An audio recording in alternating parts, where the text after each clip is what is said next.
de graça e de verdade, e vimos sua glória como a do Pai, e vimos sua glória, glória do Pai, e vimos sua glória como a do Pai, e vimos sua glória, glória do Pai.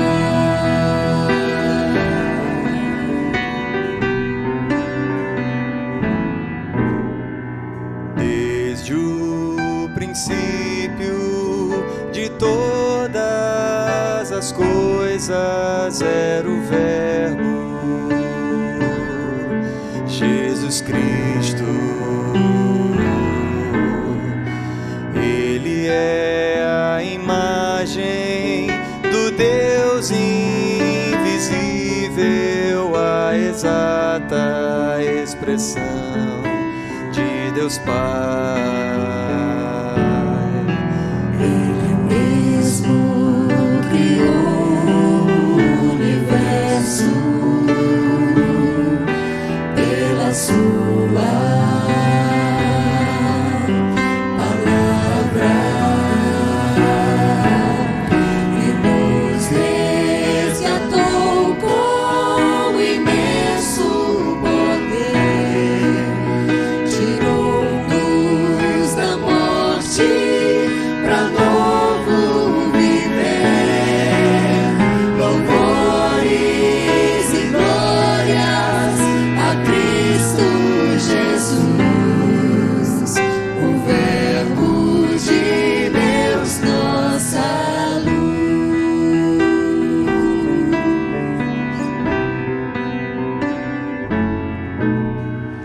Desde o princípio de todas as coisas era o Verbo, Jesus Cristo. Ele é a imagem do Deus invisível, a exata expressão de Deus Pai. Ele mesmo criou o universo pela sua palavra e nos resgatou com imenso poder, tirou-nos da morte pra novo viver. Louvores e glórias a Cristo Jesus, o Verbo de Deus, nossa luz, e nos resgatou com imenso poder, tirou-nos da morte pra novo viver. Louvores e glórias a Cristo Jesus, o Verbo de Deus, nossa luz.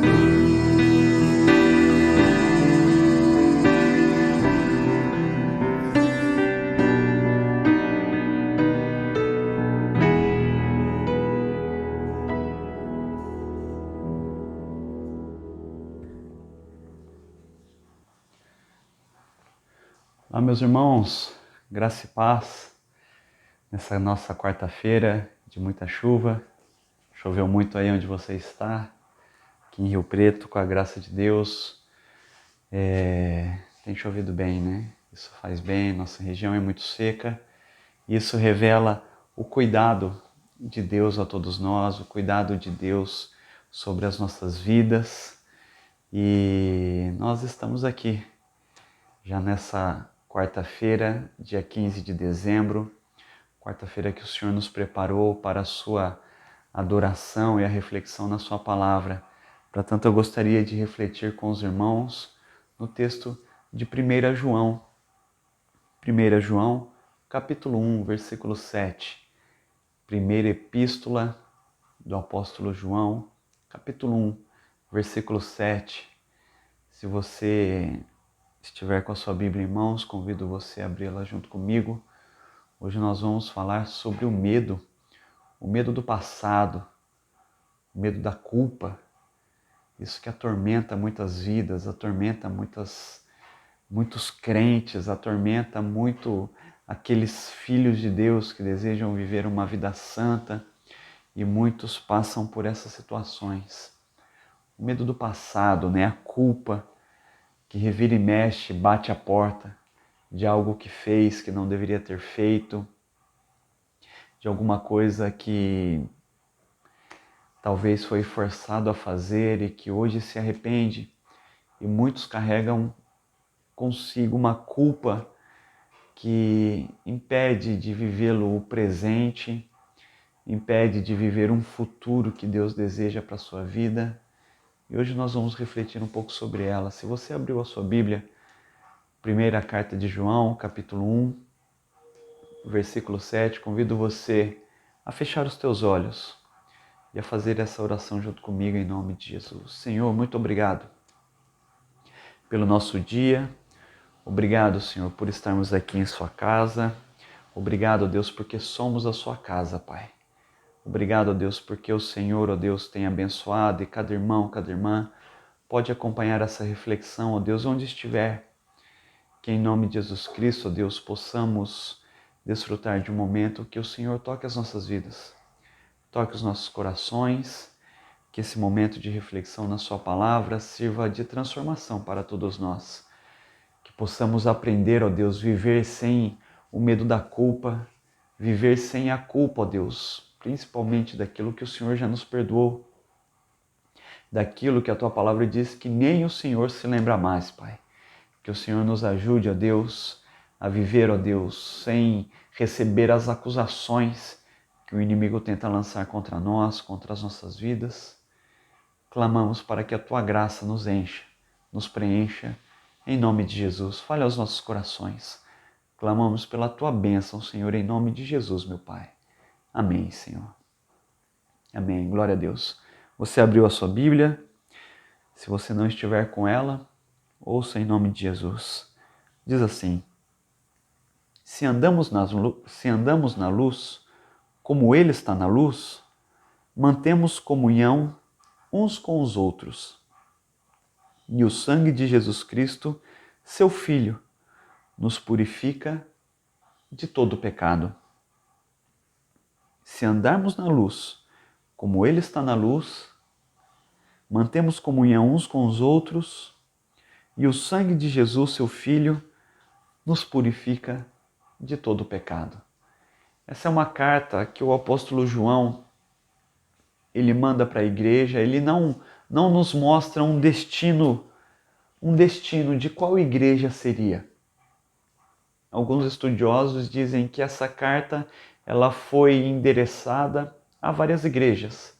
Ou seja, os irmãos a receberam, copiaram e enviaram para outra. Os outros receberam, copiaram e enviaram. E assim foi. Tanto é que ela não tem um destino, ela não tem alguém correto. Assim como eram as cartas de Paulo. Paulo endereçava, se referia aos irmãos da igreja, se era aos Gálatas, se era aos romanos, se era a igreja de Corinto, ele se referia aos irmãos como tal. Só que aqui João não faz isso.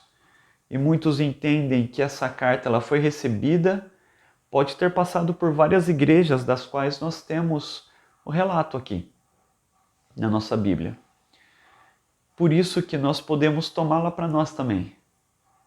E João ele faz uma carta geral.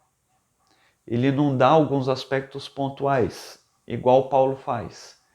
Ele cita de relacionamento, perdão, confissão. Paulo fala sobre relacionamentos conjugais. Paulo fala sobre vários aspectos da igreja. Aqui João não. Ele dá um panorama geral. Ele não cita um aspecto que talvez uma igreja esteja passando, uma dificuldade, não. Ele faz um geralzão. Por isso nos dá ainda a ideia de que essa carta passou para várias igrejas. E ele vai falar muito sobre o relacionamento com Deus. E o que esse relacionamento com Deus produz em nosso coração.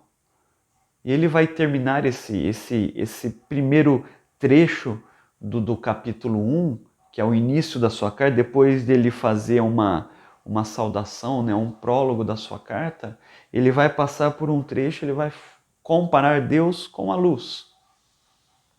E ele vai terminar esse trecho dizendo que se nós andarmos na luz, nós podemos ter comunhão uns com os outros.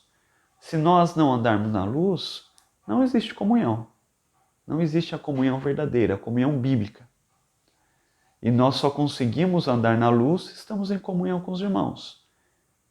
Porque ele vai fazer esse paralelo. Não adianta nada você dizer que ama Deus se você não ama seu irmão. Deus é invisível.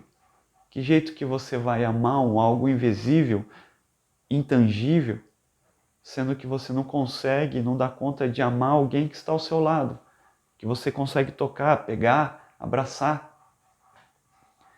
E ele vai falar isso sobre os irmãos. E por isso que ele diz a respeito dessa cura interior. Essa cura interior só vem a partir do momento em que andamos na luz. A luz que é o nosso Deus. Ele vai falar, se andarmos na luz, mantemos comunhão uns com os outros, e o sangue de Jesus, o seu Filho, porque Deus é luz, e o sangue de Jesus, o seu Filho, nos purifica de todo pecado, nos limpa de todo pecado.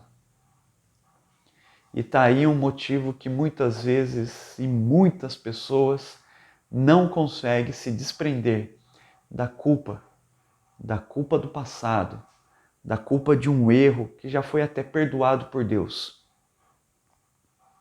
Ela não consegue se desprender dessa culpa. Essa culpa é tão forte que faz com que ela não tenha comunhão com Deus, faz com que ela não consiga orar, faz com que ela não consiga estabelecer um relacionamento. E isso é perigoso, e isso é terrível, isso é trágico. Porque a pessoa, a partir que ela absorve essa culpa, ela fica vivendo com ela. Ela não consegue andar na luz. Se ela não anda na luz, ela não é purificada.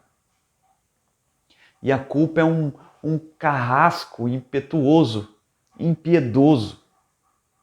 A culpa é um carrasco terrível. Impede muitas pessoas de viverem até o chamado de Deus para as suas vidas. Ela tortura de forma fria, nossa, é implacável. E muitas pessoas ficam até doentes. Existem pessoas que vivem acorrentadas a um passado atormentado pela culpa. Uma vez eu estudando sobre a culpa, o autor fazia um paralelo sobre 3 tipos. A primeira é a culpa irreal. O indivíduo ele se sente culpado por às vezes ter ali se desviado de um preceito humano. Eu me lembro que uma vez eu trabalhava em um atacadista aqui em Rio Preto e uma mulher foi contratada. Uma mulher muito bacana, gente fina demais, nossa, nota 10. Só que ela começou a se sentir muito mal, porque a sua igreja, né, a sua denominação do qual ela pertencia, não permitia que as mulheres usassem calça, somente saia.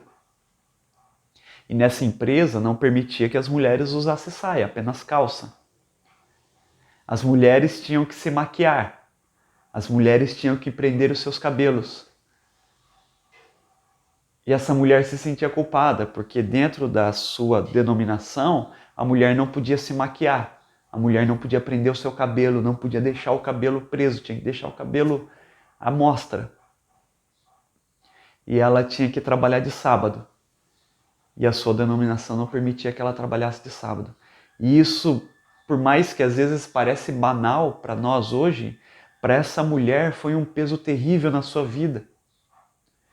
Ela começou a viver por momentos depressivos, aquela mulher nota 10 começou a ficar mal, foi afastada por depressão, porque ela não conseguia viver com essa culpa irreal, a culpa de algo que a Bíblia não está dizendo para ela, ó, você tem que andar de saia, você não pode se maquiar, você não pode prender seu cabelo, é proibido trabalhar de sábado, a Bíblia não diz isso. Ah, mas pastor, lá no Antigo Testamento falava do sábado, sim, mas hoje nós vivemos o tempo da graça. O próprio Jesus Cristo nos disse sobre essa graça. Você não é mais escravo do sábado. Você tem sim, um dia de descanso, um tempo de descanso. Essa empresa dava 1 a 2 dias por semana de descanso. Só que para ela tinha que ser no sábado. E ela começou a se sentir muito mal por isso. Essa culpa irreal, por ter ferido um preceito humano, não um preceito moral. Foi um preceito que pessoas colocaram sobre ela. Uma regra imposta pelo legalismo, né? Uma regra imposta por uma lei de uma denominação que se dizia com base bíblica, mas na verdade uma base errônea. E essa mulher se sentiu muito mal por isso. E ela foi conversar com o seu pastor. E o pastor falou para ela, você escolhe, filha. Você quer viver certo, você tem que sair de lá. Se você quiser viver errada, você continua trabalhando lá. E a mulher precisava do serviço. E ela estava distribuindo currículos e não conseguia. Aí você já viu o que aconteceu. A primeira culpa, a culpa irreal. A culpa irreal de um erro que na verdade foi criado, né, imposto. Ela não estava errada, só que na sua cabeça ela estava, porque ela aprendeu que era assim. O segundo tipo de culpa, na verdade, é a falta da culpa. Quando a mente do indivíduo está tão cauterizada, o indivíduo já está no estágio pior que existe na vida cristã. No momento em que ele comete o erro, ele comete o delito, ele comete a falha, e isso não gera culpa. E isso não gera nada. Ele é indiferente com o erro, ele é indiferente com o pecado, ele é indiferente com a falha. Essa semana eu estava assistindo uma reportagem de um caminhão que capotou no meio da rodovia. O motorista do caminhão estava clamando por ajuda e as pessoas começaram a saquear a carreta. E o motorista lá. E o indivíduo filmando com o celular. Depois a reportagem conseguiu pegar um cara que saiu, um dos últimos ali. E ele falou, eu tenho família para sustentar. Eu peguei aqui. Ou seja, sabe, roubou, não prestou ajuda para alguém que estava precisando ali, e isso não gerou culpa nenhuma para ela. É um dos piores estágios do ser humano, quando o erro, quando a falha não gera culpa nenhuma. E o terceiro tipo de culpa é a culpa real, aquela que todos nós temos que ter. O grande problema é quando essa culpa domina as nossas vidas. E ela não produz o que deve produzir, que é o arrependimento. Quando eu cometo alguma falha, e ali eu sinto o tocar do Espírito Santo, o incomodar do Espírito Santo, que vem e machuca, e vem e fala, você tá errado, você precisa corrigir, você não pode continuar assim, peça perdão. Aquela incomodação que nós sentimos quando nós erramos. Isso todos nós temos que ter, essa culpa, sentir essa culpa.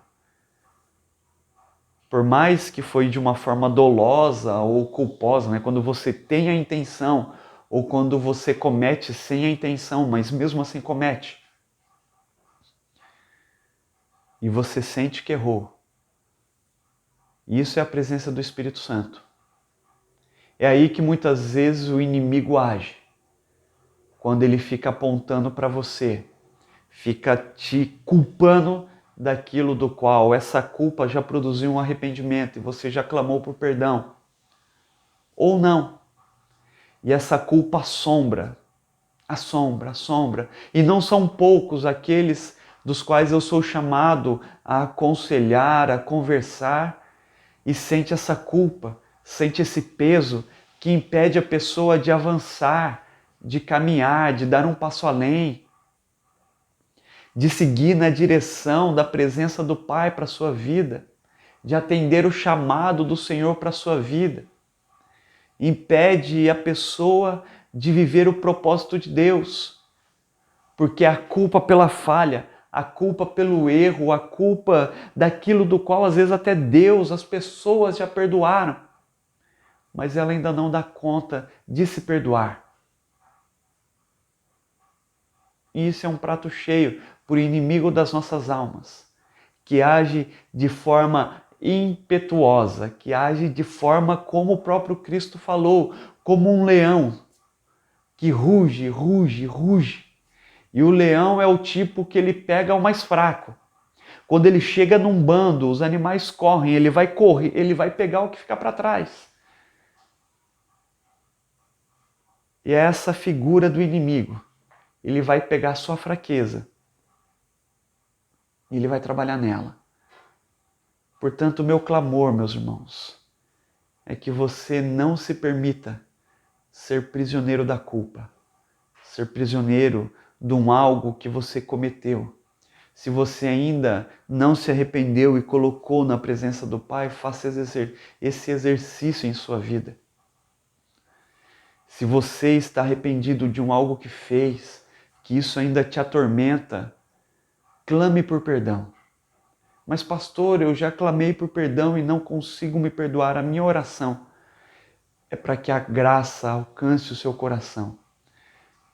E a graça do nosso Deus, a graça do nosso Deus, seja suficiente em sua vida para arrancar esse ressentimento da culpa, esse sentimento de não perdão. Em nome de Jesus, que o Senhor te abençoe, que o Senhor te limpe, que o Senhor te faça livre, em nome de Jesus Cristo. O meu clamor é para que o nosso Deus te abençoe, encha e preencha o seu coração em nome de Jesus.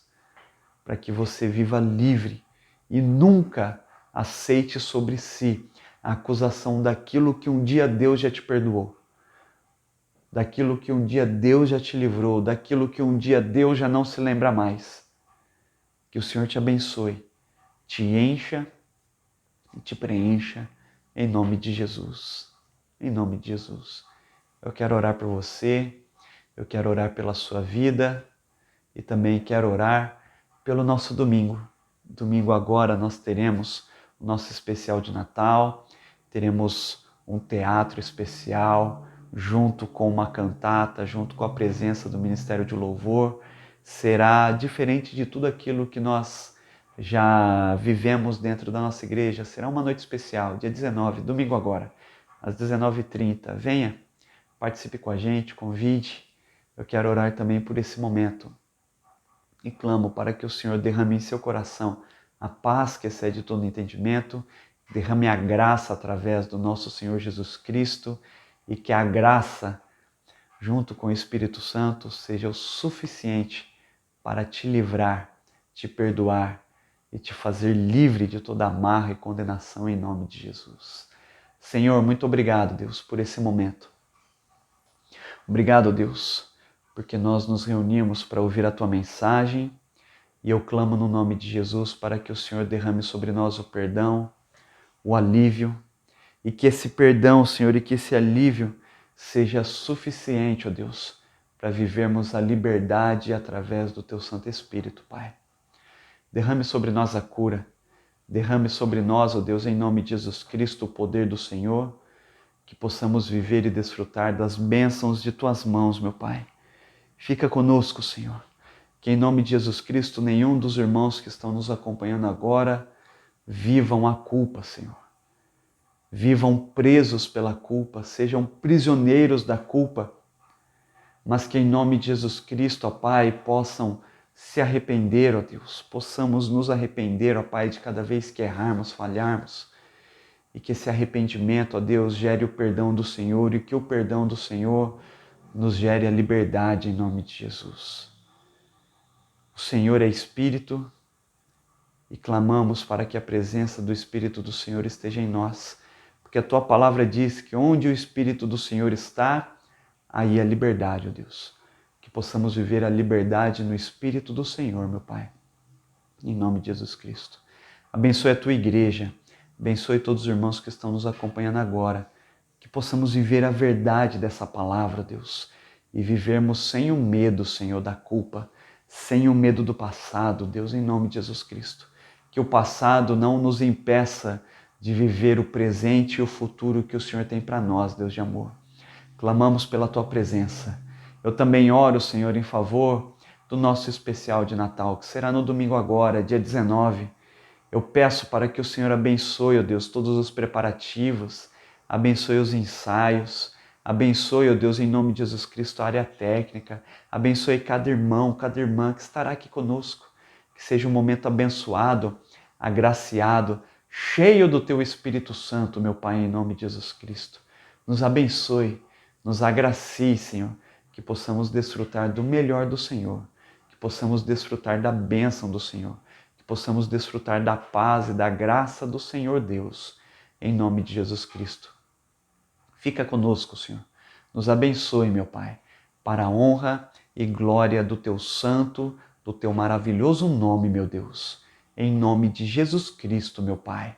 Abençoe cada irmão, cada irmã que nos acompanham agora, que todos tenham um resto de semana agraciado e abençoado por Ti, meu Deus. Para a honra e glória do Teu nome, meu Deus, é que nós oramos a Ti, meu Pai. Amém, Senhor. Amém. Que a graça maravilhosa do nosso Senhor Jesus Cristo seja sobre a sua vida, seja sobre você, seja sobre a sua casa. Que você viva e desfrute do melhor do Senhor para você. Que você desfrute da bênção do Pai. Que esse Deus Todo-Poderoso levante sobre vocês o seu rosto, lhes dê a bênção e a paz em nome de Jesus. Tenha uma semana abençoada, agraciada e próspera para a honra e glória do nosso Deus. Amém.